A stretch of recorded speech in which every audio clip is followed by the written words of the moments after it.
panda.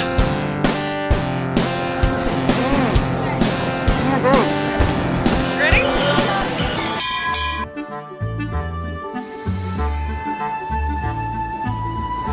This is Xi'an. This is the fanciest shopping centre in Beijing. It's definitely the brightest and the sparkliest. It's like the Emporium in Melbourne. This place is absolutely amazing, but 40 years ago, before the country opened up, it never would have existed, with the average wage of a Chinese person back then being only about $190.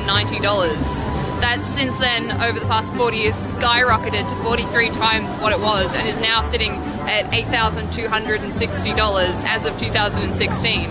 That's phenomenal. No other country in the world has been able to increase its average income that quickly. Professor Kirby is the last student of John Fairbank, and his latest novel, Can China Lead, is a bestseller across the country at the moment. We're here today at the sunny Redmond University, where we're sitting in on a guest lecture today given by Professor William Kirby, who is the chairman of the Harvard University's China Fund. We're going to go inside and listen to his speech, and if we're really lucky, we might be able to ask him some questions at the end.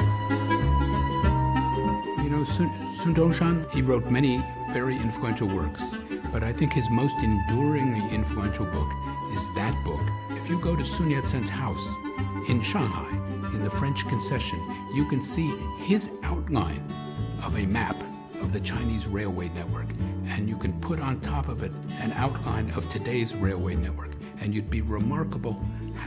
would remark how similar these two plans are. But that has changed today, and building of roads, building of infrastructure is an enormously positive development for the enrichment of the Chinese people. That is the future that China has grasped more directly than many other countries. So we're here at the main stage of the Beijing Olympic Games. So after the 2008 Olympic Games, China became Australia's biggest business partner.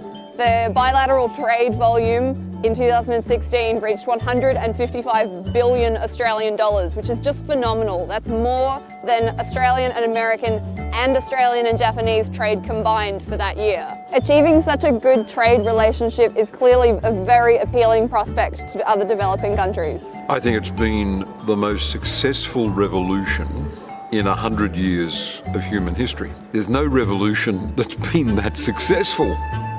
I think for many developing countries, the experience of China has been very important because it has shown that there are routes to modernization using foreign direct investment in careful and planned ways, by using training people, educating people, building capacity in the economy, and also having a clear path or direction for growth, which is very valuable for other economies seeking to modernize.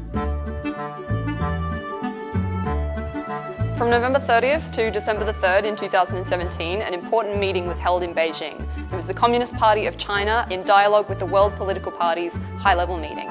This meeting attracted more than 300 leaders of foreign parties and political organizations from more than 120 countries across the world.